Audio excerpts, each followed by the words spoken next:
Welcome to Silent Life with me, James King. Today I'm presenting an accelerated film of this painting of a hake fish from the local market. I'll show the completed painting again at the end of the film, where I'll also talk about some of the paintings visible in the background behind the easel. The action takes place in my studio in Limay, about 50 kilometers or 35 miles to the west of Paris, France. The film starts at normal speed, but will soon accelerate so as to condense a session of about 3 hours into just over 10 minutes. Now, 3 hours might not sound very long for a painting, but you'll understand that you have to work fast if you want to eat the fish and have it tasting fresh once you've finished the painting. These are the materials I used to prepare the panel. I generally use a more traditional gesso prepared with whiting and rabbit skin glue, but this takes a lot of time and patience to prepare and apply, so I'm also quite happy to use acrylic primers when I want to prepare a panel quickly. I'll be discussing the preparation of my usual gesso in a future video. These are the colours I used. You need to be careful with the flake white as it is toxic.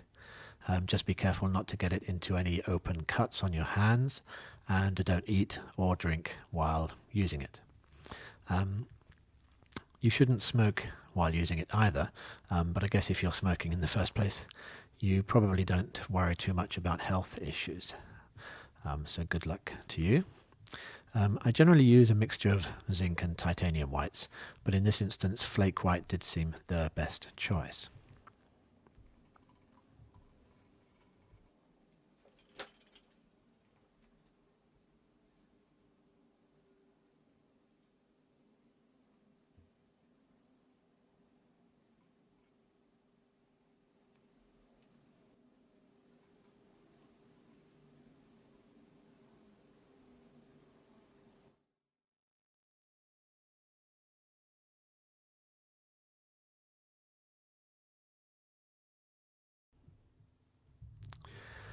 I'm applying the red ochre quite liberally here, but it will be less apparent in the finished work. I like to apply quite intense colours early in the development of a painting and progressively crank them down. It lends a vibrancy to the painting despite the radically limited palette. And actually here's a tip for any absolute beginners watching. It's much easier to calm down an over lively colour than it is to liven up a dull one. I haven't added any music to the main body of this film for several reasons. For a start, it's of course impossible to find a piece of music agreeable to everyone watching. It would be a shame to have Sinatra crooning away in the background when perhaps you'd rather hear the usual Vivaldi or even, I don't know, AC/DC. Also, it would give a false impression of the atmosphere in my studio while I'm working. And I would like to share with you as much as possible something of the experience of making such a painting. A major part of this is the feeling of losing oneself in the work. Before having children, it used to be quite normal for me to work for 15 hours or so without really noticing the time passing. Nowadays, I have to be more careful with my timetable, but I still enjoy the sensation of total absorption in the work. And I personally can't achieve this with any kind of music in the background. I've tried, but it just doesn't work. Now I'm prepared to believe that others can do this, but in this modern era of omnipresent recorded music, I've come to savour the silence in my studio as a very precious commodity. It wasn't always this way. I remember as a teenager I'd sit for hours in my room making paintings in the style of progressive rock album covers, and I would always have something suitably psychedelic on the turntable. Even then I could get through an entire double album of Uriah Heep or Yes. We're talking late 70s, early 80s. Only pausing at intervals to flip the disc. The music and the painting coexisted quite nicely for a while. But 3 years of a fine art degree course changed all of that. Our shared open-plan studios meant that we were all at the mercy of each other's musical taste. At first, this was very positive, our musical horizons were inevitably broadened, and my fondness for Tom Waits, Frank Zappa, Edith Piaf, and the Talking Heads dates from this period. What a great band, the Talking Heads, a truly great band. But if I'd been forced to listen to Psycho Killer just a few more times, I might have become one myself. Even now, after all these years, just the opening bars of Psycho Killer is enough to make me feel pretty nervous. So, if you're a painter or a fan of the Talking Heads watching this now, I'd really be interested to know whether you listen to music while you're working, and if so, why? What does it bring to you? How does it help? Now,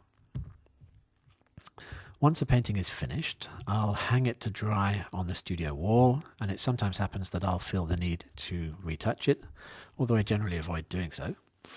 In any event, I'll leave the painting to dry at least 6 months before applying a varnish. I don't think it is by any means obligatory to varnish a painting, but neither do I subscribe to the rather tiresome contemporary prejudice against varnish. All of my work is carefully crafted from start to finish with longevity in mind.